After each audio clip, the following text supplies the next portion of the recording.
এই সেই dream safari, millions of মানুষের ড্রিম সাফারি, মাসাই মারা গেম রিজার্ভ। মাত্র 10 হাত দূরে সিংহ দাঁড়িয়ে আছে আমাদের।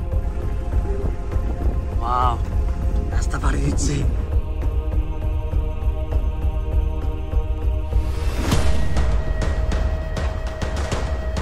এক মুহূর্তে মনে হয়েছিল স্বপ্নটা আজ সত্যি হলো, সত্যিই। কিন্তু এই স্বপ্নের পূর্ণতার পথটা শুরু হয়েছিল একেবারে নাইরোবির এই আয়েশি বিছানা থেকে। আমাদের এই পথটা গিয়েছে শহর ছাড়িয়ে যে রাস্তার নিচে, ভয়ঙ্কর সুন্দর এক তলদেশে, যেখানে আফ্রিকার মানচিত্র ফেটে জন্ম নিচ্ছে পৃথিবীর 6ষ্ঠ মহাসাগর আর 8ম মহাদেশ। ভাবতে অবাক লাগে যে রাস্তা দিয়ে আজ আমরা চলছি, একদিন এটা হারিয়ে যাবে পৃথিবীর মানচিত্র থেকে। এই পথটাই থাকবে নতুন এক মহাসাগরের তলায়। প্রতিটা বাঁকে, প্রতিটা ডালে আগামীর পৃথিবী যেন চোখের সামনে ভেসে উঠছিল। মাসাইদের প্রাচীন ভূমির মাঝ দিয়ে আমরা এগুতে এগুতে মনে হচ্ছিল আমরা সময়ের ভেতর দিয়ে হেঁটে যাচ্ছি। আর শেষে মাসাই মারা গেটের সামনে দাঁড়িয়ে যে অনুভূতিটা আমি পেয়েছিলাম, মনে হলেই এখনো বারংবার গায়ে কাটা দেয়। কেনিয়ার মাসাই মারার প্রথম পর্বে আপনাকে স্বাগতম।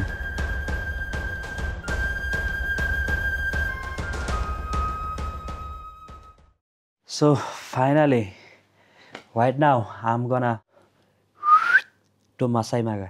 By the way, এখন কোথায় আছি? লাস্ট ভিডিওতে আপনারা দেখেছিলেন, যেখানে লাস্ট ভিডিওটা শেষ করেছিলাম সেখানে আছি। আজকের ব্লগে শুধু আমি একা নই, এই ব্লগে আমাদের সাথে জয়েন হতে যাচ্ছেন আরো 2 জন, শুধু ইউএসএ থেকে আসা। বাই দ্য ওয়ে, আমি এখন আছি আফ্রিকার কেনিয়ার রাজধানী নাইরোবি শহরে। গতকাল এসেছিলাম সুদূর মোজাম্বিক থেকে, আপনারা দেখেছিলেন সেই ভিডিওটা। আই থিঙ্ক এই নাইরোবি শহর থেকে আমাদের যেতে হবে প্রায় 250 কিলোমিটার দূরে। 5 ঘন্টার কাছাকাছি বা একটু কম বেশি আমাদের সময় লাগতে পারে। চ্যানেলটা সাবস্ক্রাইব করুন, খুবই উপভোগ্য কিছু উপভোগ করতে যাচ্ছেন আজকের এই ব্লগটার মধ্যে। ওকে ওকে ওকে ফাইন, আমি রেডি। আপনারা অনেকেই বাংলাদেশ থেকে আসতে চান কেনিয়াতে অ্যান্ড মাসাই মারা ট্রিপ করতে চান, তো সেই বিষয়ে কিছু সাজেশন টুকটাক দেওয়ার চেষ্টা করব। পরিবেশটা অনেকটা এরকম, গতকাল দেখেছিলাম কি এইখানে কোথাও একটা পার্টি হয়েছিল, যেখানে এসেছিলেন একজাক বিমানবালা।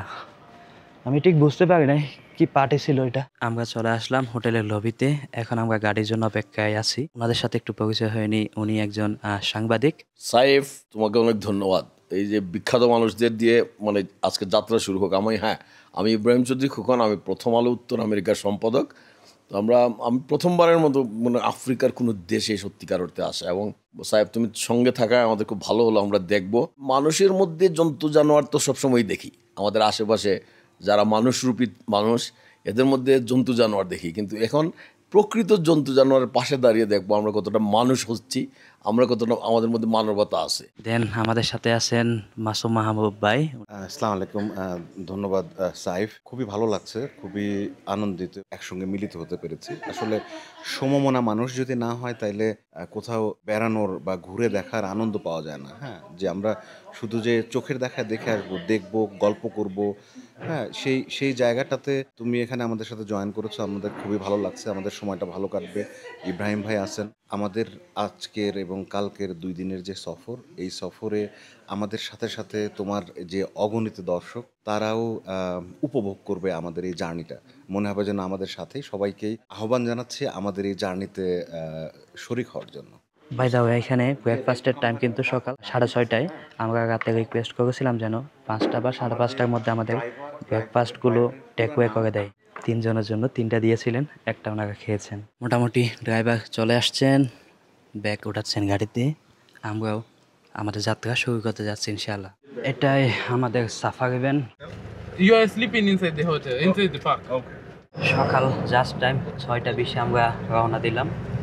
অ্যান্ড বাইরে দৃশ্যটা অনেকটা এখনো এমনই, আকাশ কিছুটা মেঘলা মনে হচ্ছে।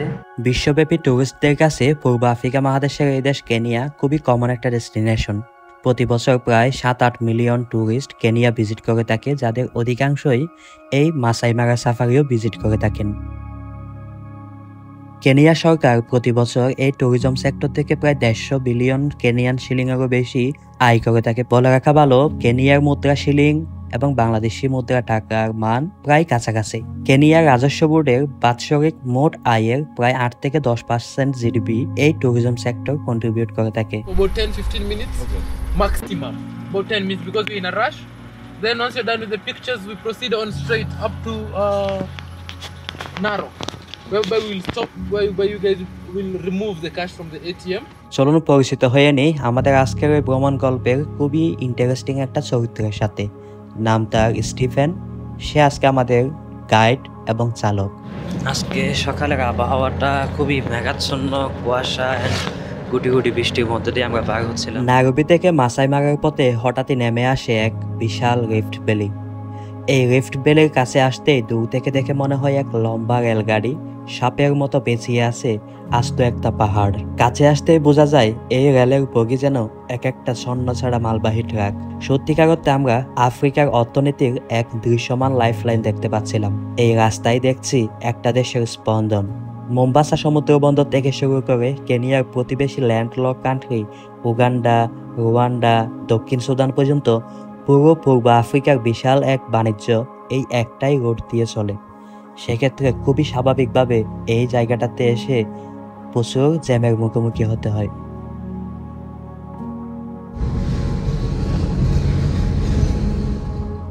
Rift valley. আমি আপনার চোখে দৃশ্যমান এই সৌন্দর্যের খুবই করুণ ও অবিশ্বাস্য ভবিষ্যতের অনুমান আছে বিভিন্ন গবেষণায়।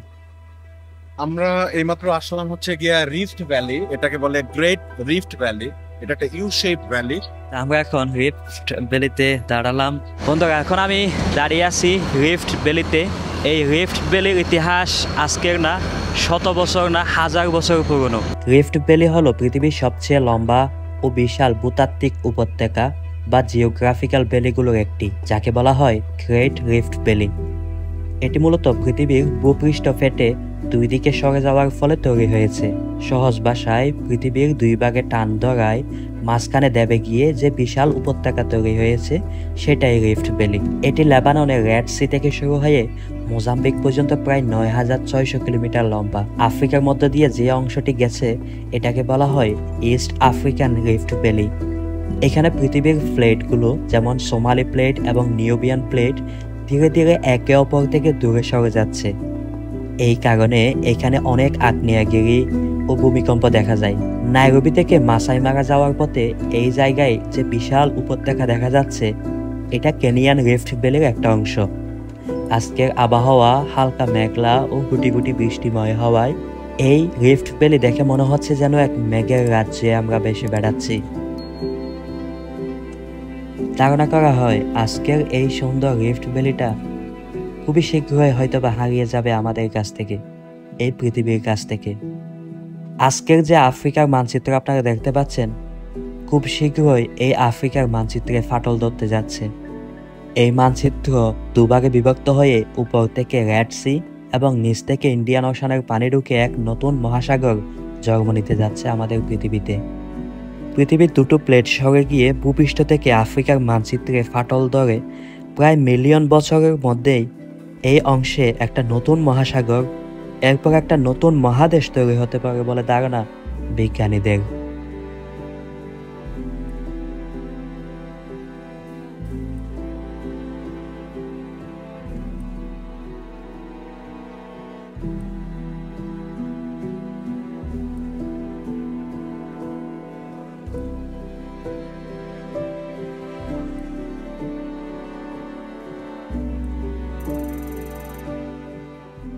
কিন্তু এটা মোটেও নতুন কিছু নয়।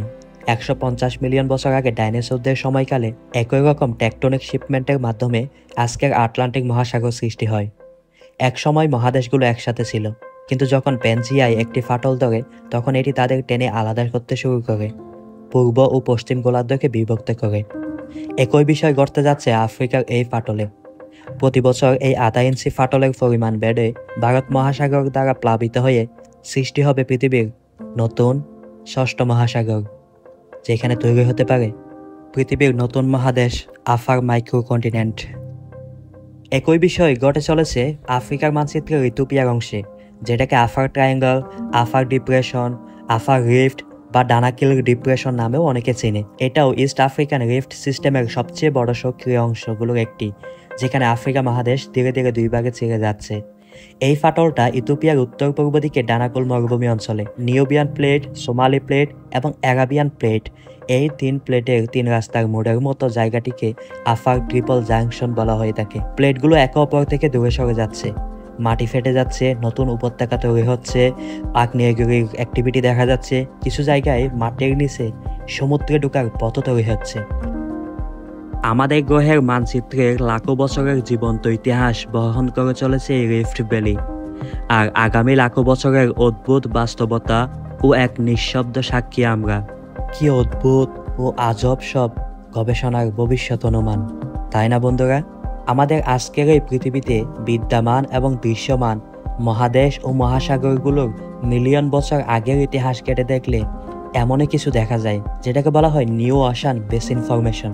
এই নিউ ওশান বেসিন ফরমেশনের মধ্যে দিয়েই ফাটল ধরতে যাচ্ছে আফ্রিকার মানচিত্র, তৈরি হতে যাচ্ছে নতুন মহাসাগর এবং নতুন মহাদেশ। ভালো মন্দ পেরিয়ে খাদা খন্দক সামলে স্টিভেনের নেতৃত্বে এগুচ্ছি বিশ্বখ্যাত মাসাই মারার পথে, আর সঙ্গে চলছে আমাদের সফর সঙ্গীদের মুখে জ্ঞানগর্ভ সব গল্প, যা পথ চলতে চলতেই এক নতুন আফ্রিকা আমাদের সামনে উকি দিচ্ছিল।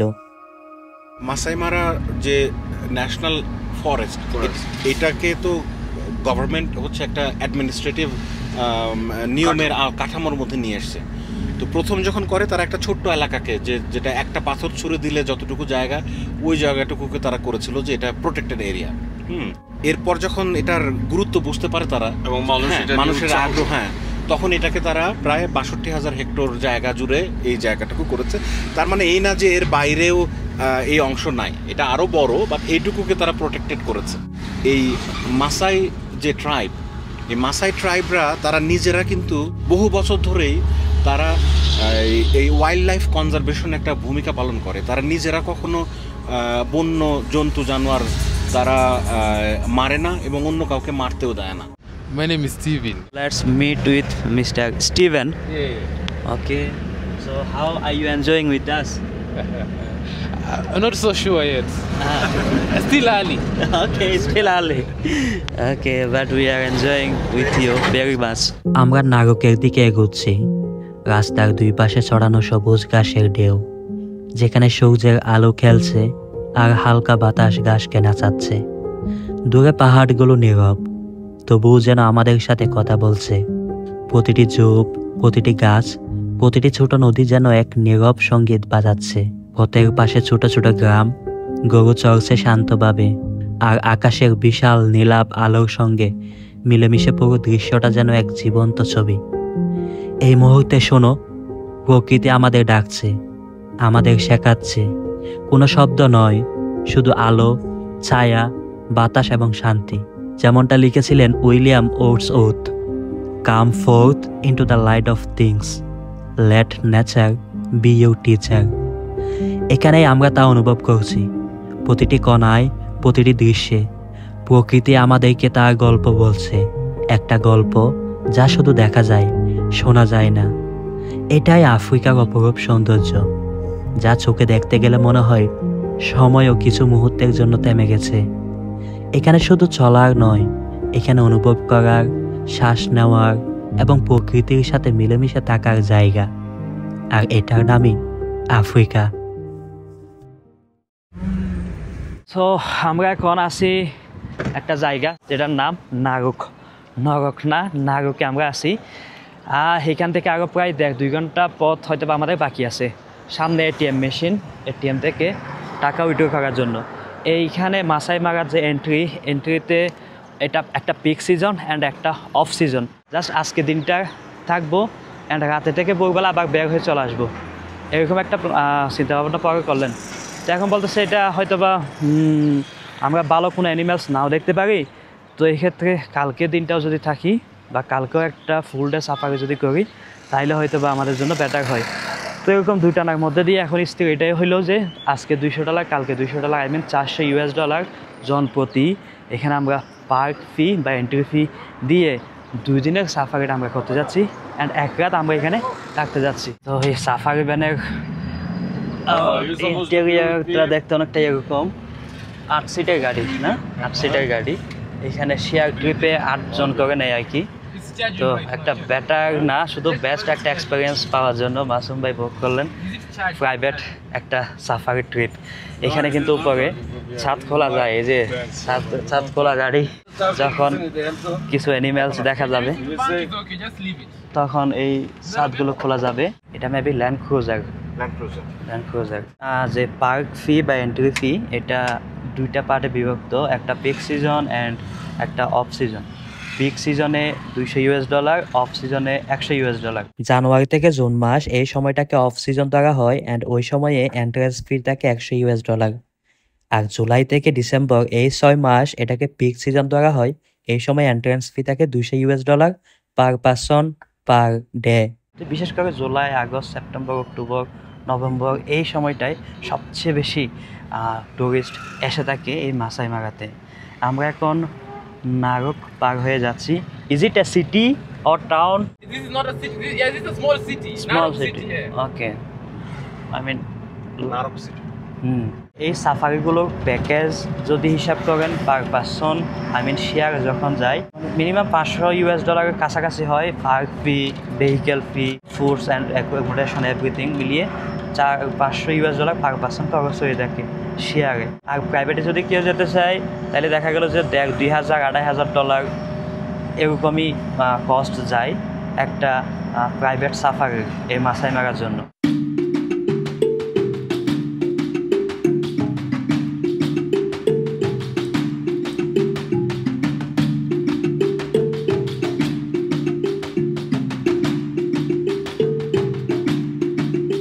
আমরা এখন আরেকটা জায়গায় দাঁড়ালাম, কফি বিরতি। এখানে সব সাফারি ভ্যানগুলো দাঁড়িয়ে কফি নিচ্ছে নাকি। ইয়া, দেখা যাক কেমন এক্সপিরিয়েন্স হয় এখানে। হ্যাঁ, coffee. It's really expensive. Oh, Hii ni 700, hii ni 200 na kawa ni 300. oh, kawa ni 300. Na Maybe one. Hii ni pesa ngapi? Gani hiyo ni ngiri mbili. Oh, hii ni 2000. Let me get you 500. No, 700. এখানে একটা বিষয় লক্ষ্য করলাম কি, আমরা অনেক জায়গায় দাঁড়িয়ে কফি খাওয়ার জন্য চেষ্টা করছিলাম। সে বললো যে না, দেরি হয়ে যাচ্ছে বা এখানে নিরাপদ না বা সেফটি কনসার্ন আছে, এই ধরনের অনেক ইস্যুস সে আমাদেরকে দেখালো। তো পরে এই জায়গাটাতে এনে দাঁড় করালো। এখানে দেখলাম যে সবই শুধুমাত্র এই সাফারি ভ্যানগুলোই দাঁড়ানো। তো এক ভদ্রলোক, একজন ফরেনার, সে জাস্ট 2টা জিনিস কিনলো, বলো যে 3000 শিলিং। তার কাছে মনে হলো যে এটা অতিরিক্ত দামি। সে ভ্যানের ড্রাইভারকে ডেকে বললো যে এখানে তো জিনিসের দাম অনেক। তো বললো ও আচ্ছা আচ্ছা, তাই নাকি, এত দাম, আরে এবার দাম বেশি নিয়ে নিচ্ছে। তো মনে হচ্ছে এনি হাও সাম হাও যাই বলেন, এখানে এদের সাথে একটা অ্যাফিলিয়েশন আছে যে টুরিস্টদেরকে এই প্লেসটাতে আনবে অ্যান্ড এই প্লেস থেকেই শপিং করাবে বা এরকম কিছু ব্যাপার স্যাপার আমার কাছে মনে হলো। তো ইয়া, ইট হ্যাপেন্স। আমরা কফি অর্ডার দিয়েছিলাম কয়টা, 4টা না 3টা? 4টা অর্ডার দিয়েছিলাম কফি না 3টা। প্রতি কাপ 400 শিলিং করে কফির দাম। এখন আমরা কফি খেতে খেতে বাকি পথ যাবো ইনশাল্লাহ।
আমরা অনেকটাই মাসাই মারার কাছাকাছি আসছি, যদিও বা কিছুটা পথ এখনো বাকি, কিন্তু এই পথটাতে আমরা মাসাইদের জীবনযাপন দেখতে পাচ্ছিলাম মাসাইদের বসতি, যাদেরকে বলা হয়ে থাকে নোম্যাডিক ট্রাইব।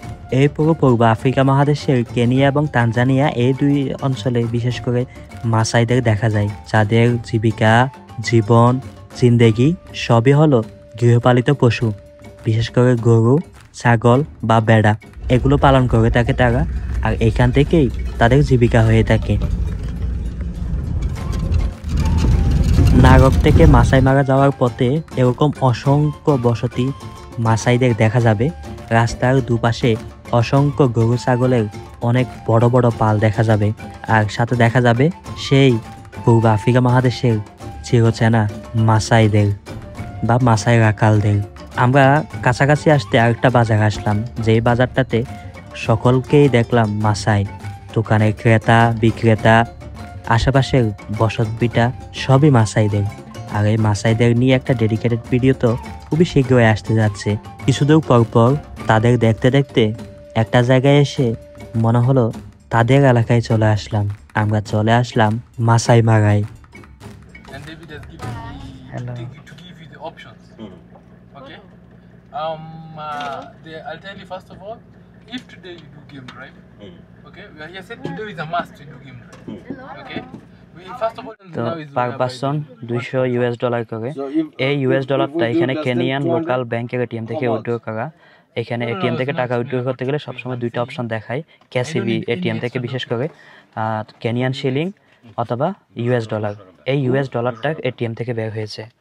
তো আপাতত আমরা $600 তিনজনের জন্য পে করতেছি আজকের দিনের জন্য। Hello, What's the name? My name is Saif. এখানে টুরিস্ট আসলে লোকাল জায়গা নাকি সুভেনিয়ার্স বিক্রি করেন, তারা এসে চেষ্টা করে বা অ্যাপ্রোচ করে সুভেনিয়ার্স বিক্রি করার জন্য। তা আমরা আপাতত I don't know how to open. No problem. Masai, no problem. I'm coming back, then I will buy. You will be here. Wow, আমাদের সাফারি ভ্যানের শোতে চলে আসলো। ওয়াহ, আমরা ফাইনালি আমাদের সাফারি স্টার্ট হতে যাচ্ছে। আমরা মাসাই মারা এন্ট্রি পয়েন্টে আসছি, এখানে কিছু সুভেনিয়ার্স বিক্রি করছেন। সো বন্ধুরা, আপনারা দেখতে পাচ্ছেন এই সেই ড্রিম সাফারি, মিলিয়নস অফ মানুষের ড্রিম সাফারি মাসাই মারা গেম রিজার্ভ।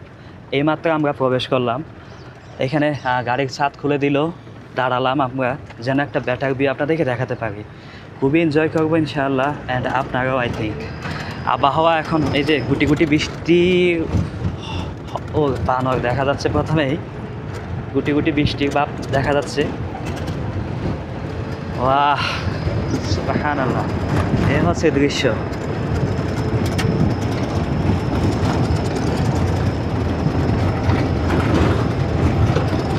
বৃষ্টি হচ্ছে তো। এক মুহূর্তের জন্য মনে হচ্ছিল দিনটা স্বপ্নের মতো। বন্য প্রাণীদের মাঝখানে আমরাই চিড়িয়াখানার প্রাণী।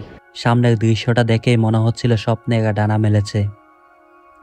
আনসিন আফ্রিকা পরিবারের সদস্যদের বহুদিনের স্বপ্ন পূরণ হতে যাচ্ছে, সে সাথে আনসিন আফ্রিকার সাইফ ভাইয়েরও। আর এটা সম্ভব হচ্ছে আপনাদের উসিলায়। আপনাদের আফ্রিকা দেখাবো বলে শুরু করেছিলাম এই যাত্রা। আজকের দিনটা তারই একটা মাইল ফলক। খুব উপভোগ করব আমরা। তার আগে থাকার জায়গাটা বুঝে নেই, যেটা এই বন্য প্রাণীদের মাঝেই, মানে এই পার্কের ভিতরেই। মতো ক্যাকরক না, মতো ক্যাকরক নাকি, মতো ক্যাকরক লজ, এটা পার্কের ভিতরে।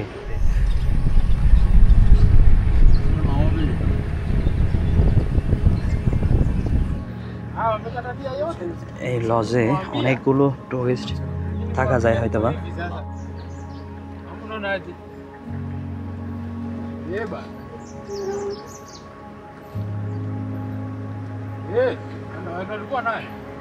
এখানে এই পোশাকে বা এই রঙের চাদর গায়ে দেওয়া যা দেখে দেখবেন সকলেই মাসাই সম্প্রদায়ের লোক। ঢুকতে একজন মাসা সম্প্রদায়ের হ্যালো Welcome. থ্যাংক ইউ আসান্তে Karibu sana. Karibu sana. গরম পানি দিয়ে ভেজা তোয়ালে দিল মুখ মোছার জন্য অ্যান্ড এখানে একটা ওয়েলকাম ড্রিঙ্কস দিল মেবি এটা রোজেলা শরবত ওকে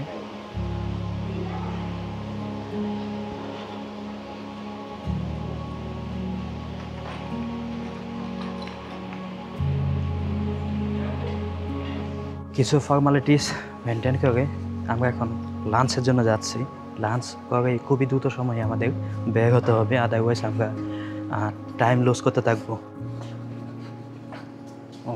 এখানে বিভিন্ন আইটেমের বুফেগুলো সাজানো আছে এখানে একটা আইটেম একবার ট্রাই করার কোনো চান্স নাই কারণ এতগুলো আইটেম একটা মানুষের পক্ষে সম্ভব না অ্যাটলিস্ট এক চামচ হলেও ট্রাই করে সো অনেক ধরনের ডেজার্ট আইটেম অ্যান্ড এভরিথিং মানে যা যা প্রয়োজন হওয়ার সম্ভাবনা আছে সবই আছে এখানে দ্যাটস গ্রেট আসলে মানে এত রকমের আইটেম দিয়ে এখানে বুফেটা সাজানো আপাতত এই অল্প কিছু নিলাম মাই হ্যাভ পিস এটা টার্কি গ্রিল করা থ্যাংক ইউ আমাদের টাইমটা আসলে খুবই শর্ট খুবই তাড়াতাড়ি খেতে হবে আমাদের চেক ইন করতে যাচ্ছি এখানে যারা স্টাফরা আছেন ওনারা আমাদেরকে হেল্প করছেন আমাদের ব্যাগেজগুলো দিয়ে আসতে এখন বাজে প্রায় 2টার কাছাকাছি আমাদের খুব শীঘ্রই আগাতে হচ্ছে টাইম যেন আমাদের ওয়েস্ট না হয় আমাকে যদি কেউ জিজ্ঞেস করেন এইসব দেশগুলোর বেস্ট পার্ট কী তাহলে আমি বলবো ডেফিনেটলি ওদের ট্যুরিজমগুলো খুবই ওয়েল অর্গানাইজড